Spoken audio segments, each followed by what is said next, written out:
Ned the Gate. Card 1. Wealth existed before the ships. Visual. African miners, merchants, market women, craftspeople, porters, rulers, and officials already produce, measure, tax, store, and transport gold through organized inland systems. No Europeans are present. Caption: the wealth existed before the arrival. Narration: gold, trade, political authority, and organized labor already existed across African systems long before European ships entered the coast. Card 2. The sea made the route shorter. Visual: slow inland trade routes appear beside Portuguese caravels approaching the West African coast. African traders, coastal intermediaries, rulers, and sailors recognize that maritime transport can bypass distance and accelerate the movement of wealth. Caption: the ship shortened the path to the wealth. Narration: Portuguese maritime access did not create African value. It changed how quickly value could be reached, secured, and moved. Card 3. Goldfields and inland trade. Visual: gold moves through African-controlled systems of mining, weighing, taxation, markets, transport, security, and political authority. Miners, merchants, women traders, royal agents, and workers operate the complete inland economy. Caption: the gate opened onto an existing system. Narration: European access began by inserting itself into already functioning African economies built on knowledge, labor exchange, and political authority. Card 4. The Portuguese reached the Gold Coast. Visual: Portuguese caravels appear offshore, while African coastal merchants, rulers, interpreters, and port workers assess and negotiate the new contact. Cargo and trade goods move between shore and ship. Caption: the coast became a point of insertion. Narration: the Portuguese reached the Gold Coast seeking direct access to gold and commerce, inserting maritime trade into coastal African systems. Card 5. Elmina: the gate becomes a structure.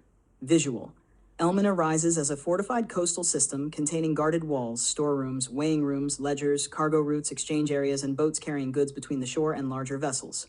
Caption: the gate became a structure. Narration: Elmina was built to secure direct access to Gold Coast wealth. The fort turned opportunity into infrastructure and temporary contact into a fortified system.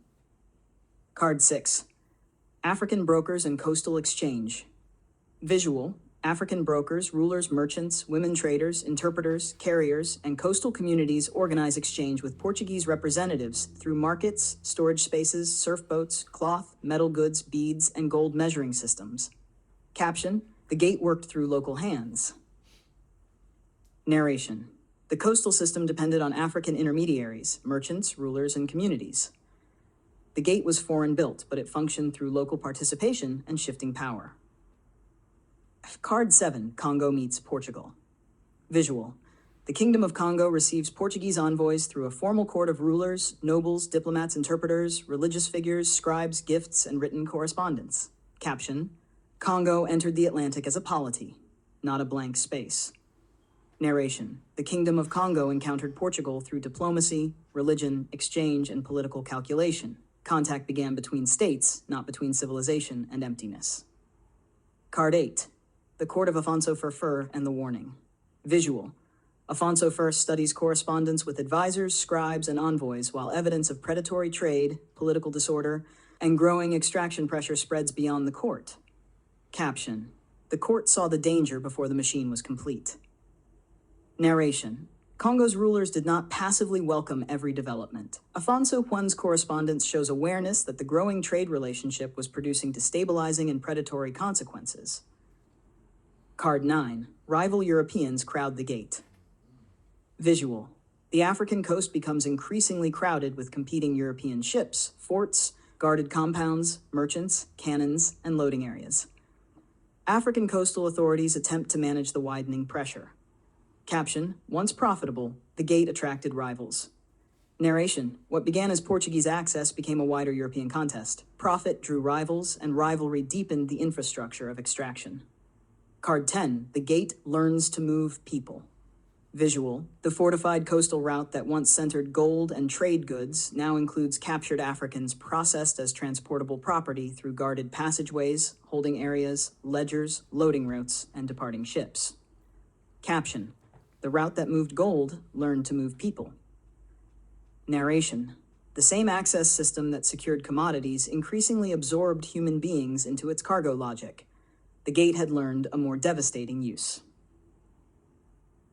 Gold built the access system. Visual: African goldfields, inland trade, Portuguese ships, Elmina, coastal brokers, Congo diplomacy, European rivalry, and human export connect into one extraction machine diagram. Caption: Gold was the opening commodity. Access was the deeper prize. Narration: This was never only a story about metal. Gold built the roots, forts, habits, rivalries, and profits that made broader extraction possible. Card 12, the fort was built for gold. The system learned to export people. Visual: An Elmina-like fort and Atlantic loading route now move both wealth and captured people. Beyond the coast, São Tomé, sugarcane fields, mills, boiling houses, and plantation ships emerge as the next stage of the machine. Caption: The fort was built for gold. The system learned to export people. Narration: Once the gate existed, it could feed other commodities. The next phase would connect this Atlantic access system to plantation sugar and the large-scale transport of captured African labor.